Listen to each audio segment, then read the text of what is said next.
To collect some more aircrete for crushing. I want to show you guys my foam generation setup. It's pretty simple.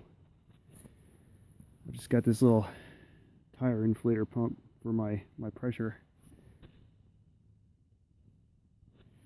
And this only gets up to, I guess, about 25 psi for my usage.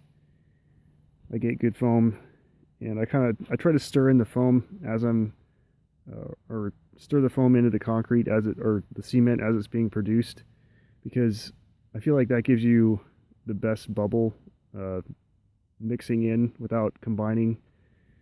It seems like the longer the foam sits on the top of the cement, it starts to form into larger bubbles, and I think getting it mixed in as it's produced gives you a better aircrete. I also like to mix the foam in when the cement is hot, and that's just something. It's really cold here right now, so I think that that definitely plays a role for me. But getting the foam mixed in while the cement is hot, I feel like sets the bubble structure into the cement and locks in the small diameter of the foam. So you don't need a whole lot of air. And for small scale production of aircrete, you don't need a whole lot of foam. I would turn this on and show you guys, but it looks like foam. This is loud and this is frozen. So also, I've got a quick fill here. This is something you'd find in your plumbing area.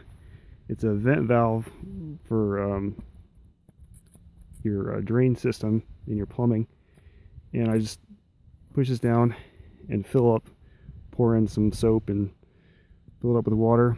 I've got a gauge here, show me what my level is.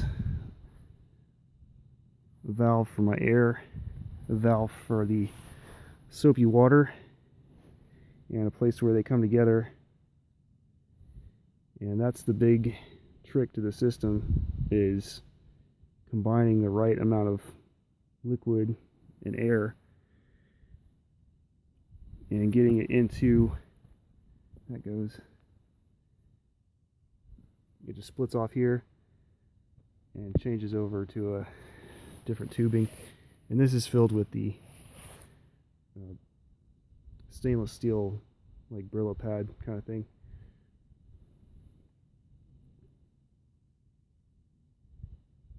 I put this copper fitting on here originally because I thought mixing the foam in to the cement, like stirring it with the foam coming out, was going to be the way I was going to do it, but ended up not really doing much. So, but it's still on there.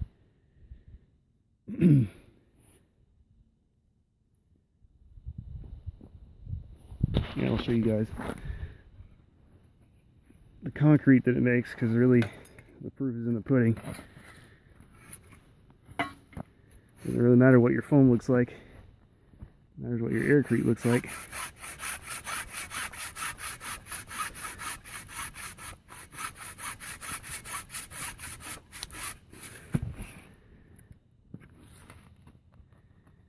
I try to make this mix pretty light, more lightweight than maybe you'd want for some other applications.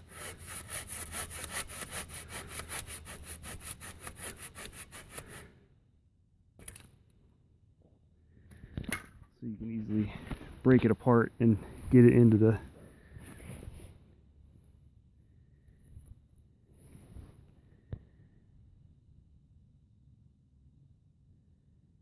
So this is a pretty lightweight mix,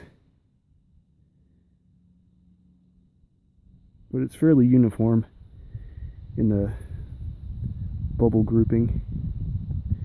There's not really any big voids. And it's still kind of wet. The colder it is, the longer it takes to dry.